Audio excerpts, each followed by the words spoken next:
Hello everyone, my name is Pinky Kumar. This is my first YouTube video and I am going to teach you all ITIM. So ITIM stands for Information Technology Infrastructure Management.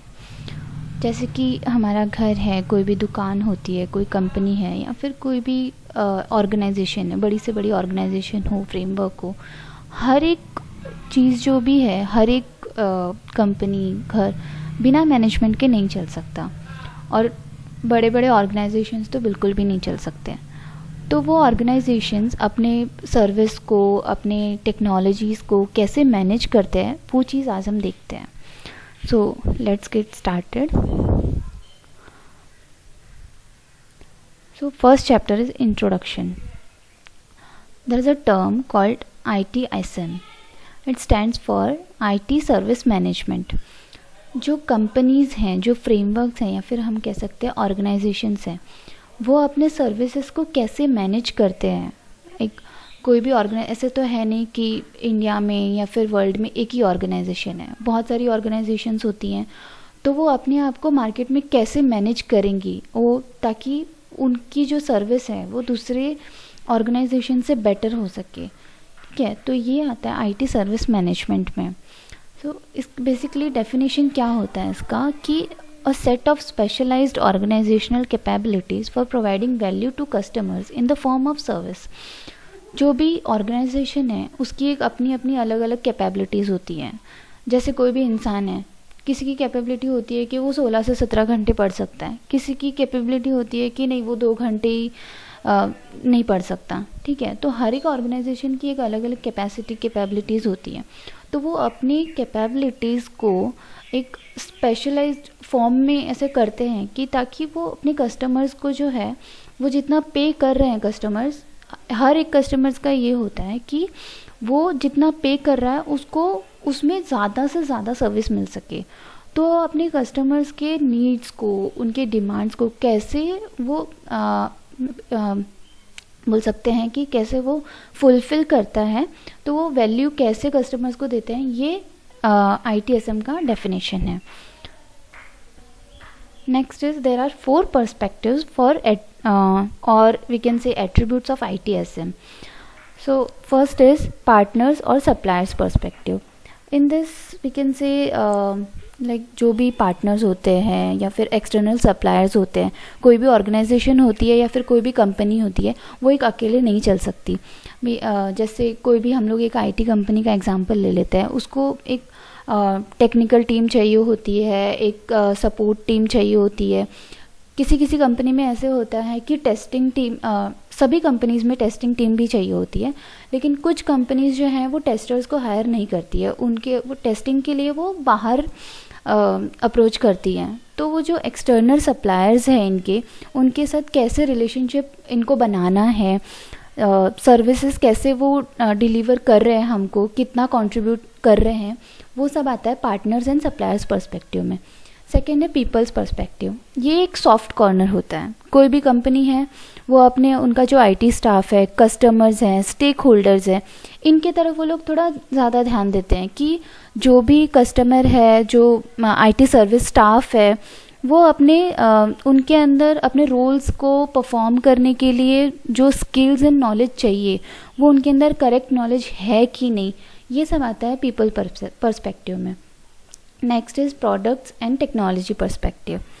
इसमें हम कह सकते हैं कि कौन सी हमें technology चाहिए, budget, अगर हम कोई सॉफ्टवेयर बाय कर रहे हैं तो उसका बजट कितना होगा, कौन सी टूल्स चाहिए, हार्डवेयर्स क्या रिक्वायर है, ये आता है प्रोडक्ट्स एंड टेक्नोलॉजी पर्सपेक्टिव में। एंड लास्ट है प्रोसेस पर्सपेक्टिव। प्रोसेस पर्सपेक्टिव में आता है जो एंड टू एंड डिलीवरी होती है, कोई भी सर्विस की एंड टू एंड डिलीवरी होती है, वो आता है प्रोसेस पर्सपेक्टिव में। Next is benefits of ITSM. तो ITSM के बहुत सारे बेनिफिट्स हैं, मैंने कुछ लिस्ट डाउन किए हैं यहाँ पे। First is improved quality service provision.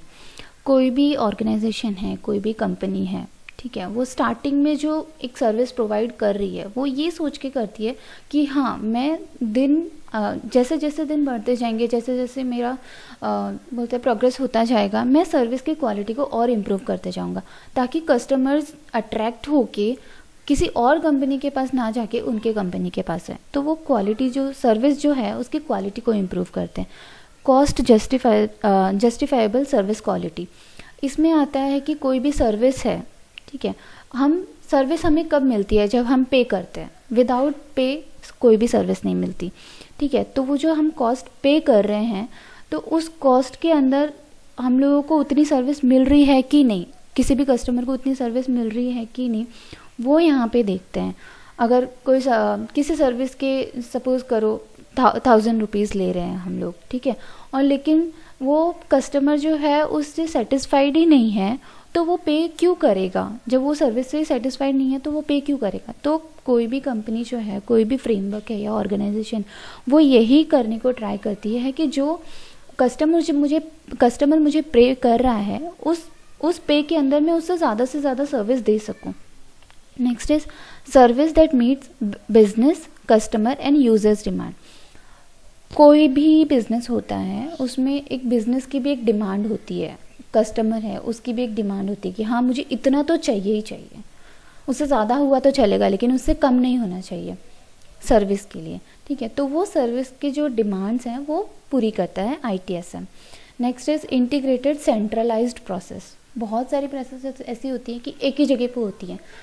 Companies के बोल सकते हैं कि ब्रांचेस भी होते हैं अलग अलग जगह, लेकिन उनका जो इम्पॉर्टेंट काम होता है, और हम बोल सकते हैं कि लाइक मेन सर्वर बोल सकते हैं, तो वो एक ही जगह पे होता है। Next is everyone knows their roles and responsibilities in service provision. हम कोई कंपनी ज्वाइन करते हैं या ऑर्गेनाइजेशन ज्वाइन करते हैं, तो हमें ऐसे ही नहीं ले लिया जाता कि हाँ चलो ठीक है 12th पास है तो इसको ले लिया, ग्रेजुएट है तो ले लिया। कभी कभी ऐसा होता है टेस्टर्स के लिए हायर करते हैं, तो वो टेस्टिंग के लिए उनकी बोलते हैं ना, उनको रोल्स उनको पता होने चाहिए, उनको स्किल्स पता होने चाहिए। अभी किसी कंपनी में चलो पूल कैंपस, किसी कंपनी का पूल कैंपस है, हम कोई स्टूडेंट जो है या फिर कोई फ्रेशर हम लोग बोल सकते हैं, वो उस कंपनी में इंटरव्यू के लिए जा रहा है, लेकिन उसको पता ही नहीं है कि कौन से रोल्स, कौन से रिस्पॉन्सिबिलिटीज़ के लिए वो अप्लाई कर रहा है, और ऐसे ही चला जाता है। तो उसको क्या हायर कर लेंगे क्या? ठीक है, उसके पास नॉलेज हुआ तो कर लेंगे, लेकिन अगर नॉलेज नहीं हुआ तो नहीं कर सकते, ठीक है। तो यहाँ आता है कि हर एक को उनकी रोल्स एंड रिस्पॉन्सिबिलिटीज़ पता होनी चाहिए।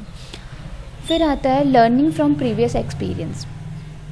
बहुत सारी कंपनीज जो हैं वो एक्सपीरियंस्ड को ही हायर करती हैं, फ्रेशर्स को हायर नहीं करती।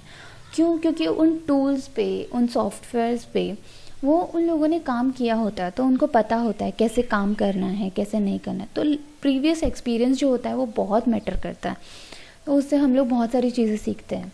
Next is demonstrable performance indicators. मतलब जो भी परफॉर्मेंस है, ठीक है, किसी की परफॉर्मेंस कोई ऐसा होता है स्टार्टिंग में बहुत अच्छी परफॉर्मेंस दे रहा है और बाद में जाके कम हो जाता है, ठीक है, लेकिन ऐसा नहीं चलता है।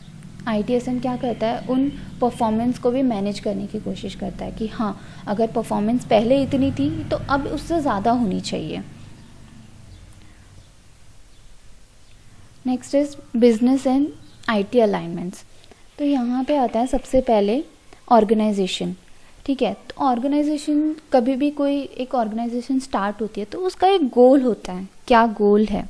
तो यहाँ पे ऑर्गेनाइजेशन में आता है की goals of organisation. Next is core business process. कोई भी बिजनेस है उसका कोर क्या है, लाइक उसका ऑब्जेक्टिव क्या है, मेन मोटो क्या है, क्यों उसने बिजनेस स्टार्ट किया है, तो that is comes under core business process.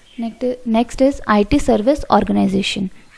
IT service organisation में क्या होता है कि वो क्या रिक्वायर्ड होते हैं, IT services are required to enable the effective and efficient execution of the business process अब। लाइक कोई भी एक बिजनेस है, उसको क्या क्या एफिशिएंट, क्या क्या उसमें चाहिए, क्या क्या इफ़ेक्टिव चीज़ें हैं IT सर्विस ऑर्गेनाइजेशन के लिए, वो आता है IT सर्विस ऑर्गेनाइजेशंस में। फिर आता है IT सर्विस मैनेजमेंट। उन सर्विसेज को हम कैसे मैनेज कर रहे हैं, that comes under IT service management. Next is IT technical activities.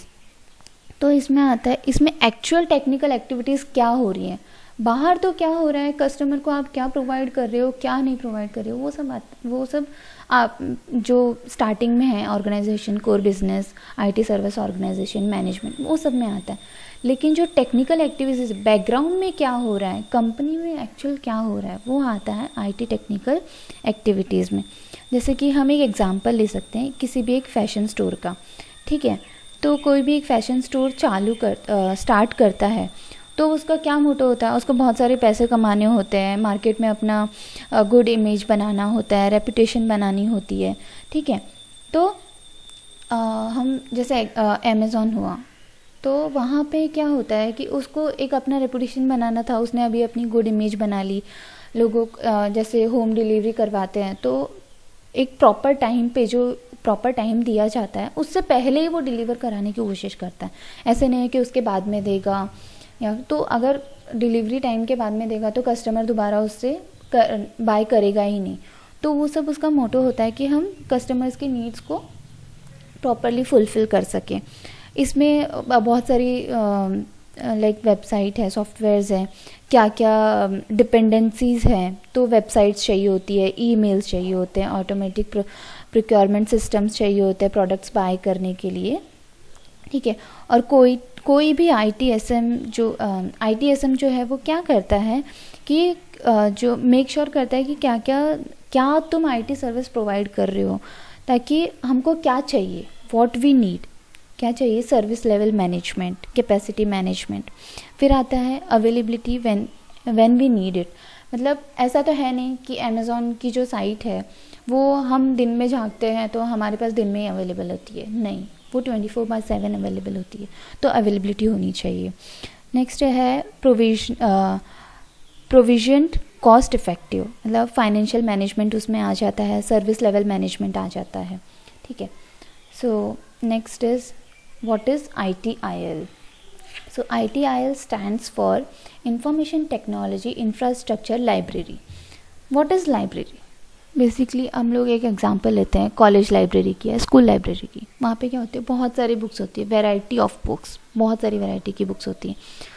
तो उसमें स्टूडेंट्स को जो बुक चाहिए होती है वो निकाल के या फिर इशू करवा के पढ़ लेता है। अब इसमें जो है ITIL क्या है, इसमें क्या होता है कि एक लाइब्रेरी होती है, किसी भी लाइक फ्रेमवर्क्स के लिए, ऑर्गेनाइजेशंस के लिए एक लाइब्रेरी बनाई गई है। तो जब कोई भी ऑर्गेनाइजेशन स्टार्ट करता है, स्टार्ट टू एंड, उनको वो लाइब्रेरी फॉलो करनी पड़ती है। लाइक वो हम उस बिज़नेस को वो कैसे चलाएंगे, उसमें जो क्या क्या डॉक्यूमेंट्स तैयार करने होते हैं, हर एक चीज़ का एक बोलते हैं ना प्रॉपर प्रोसीजर होता है, तो वो प्रोसीजर उनको फॉलो करना होता है। और वो जो प्रोसीजर है वो ITIL like information technology infrastructure library में डिफ़ाइन किया गया है। और ये जो है ये सबसे पहले UK गवर्नमेंट ने इवॉल्व किया था। ये फ्रेमवर्क जो है ITIL जो है UK गवर्नमेंट ने इवॉल्व किया था। और ITIL is the international management framework describing good practice for IT service management. कोई भी IT सर्विस मैनेजमेंट है, उसमें वो अपनी सर्विस को कैसे मैनेज कर रहा है, उसके लिए उसको बहुत अच्छी प्रैक्टिस चाहिए होती है। ये जो है ये ITIL में दिया हुआ है। So that's it for today, thank you so much.